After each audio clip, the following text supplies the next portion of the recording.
আপনি নামাজ নিয়ে অনেক সুন্দর আলোচনা করেছেন, আসলে অনেক কিছু শিক্ষা পেয়েছি আমরা। আমার একটা প্রশ্ন হচ্ছে, আমি নামাজে যখন যাই, মানে আমি হুজুর যখন হুজুর জামাতে মানে শুরু করে ফেলেছেন, আমরা পরবর্তীতে যখন অংশগ্রহণ করতে যাই দেখা যায় হুজুর রুকুতে গেছেন, রুকু থেকে দাঁড়িয়ে গেছেন, তখন অনেকে আমরা করি কি তাড়াহুড়ো করে নিজে নিজে রুকু করে আবার দাঁড়িয়ে হুজুরের সাথে শামিল হই। এটার আসলে সঠিক নিয়মটা কি সেটা একটু জানতে চাচ্ছি। ধন্যবাদ। মাশাআল্লাহ। জামাতের ক্ষেত্রে নামাজের রাকাত পাওয়ার জন্য অবশ্যই ওই রাকাতের রুকু পাওয়া শর্ত।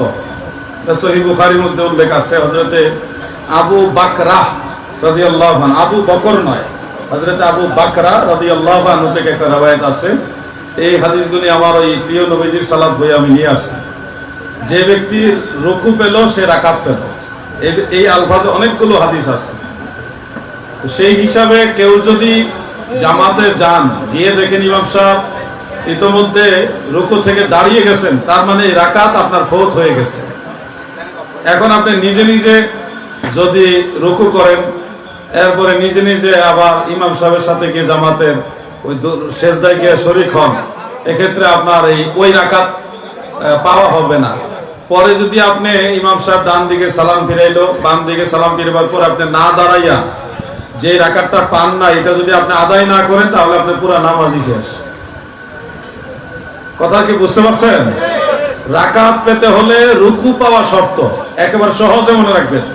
রাকাত পেতে হলে রুকু পাওয়া শর্ত, সেজদা নয়। রুকু পেতে হবে, রুকু পাইলে আপনি রাকাত পেয়ে গেছেন। রুকু মিস হয়ে গেছে, ওই রাকাত মিস হয়ে গেছে। কেন জানেন? অনেক সময় খেয়াল রাখবেন, ইমাম সাহেব রুকুতে চলে গেছে, অনেকে দেখা যায় এই আল্লাহু আকবার বলে ডাইরেক্ট রুকুতে চলে যায় না। আপনি ইমাম সাহেব রুকুতে চলে গেছে, আপনি আল্লাহু আকবার বলে হাতটা বাঁধবেন, তারপরে আপনি রুকুতে যাবেন। হাত না বেঁধে আপনি রুকুতে যেতে পারবেন না, গেলে কিন্তু হবে না।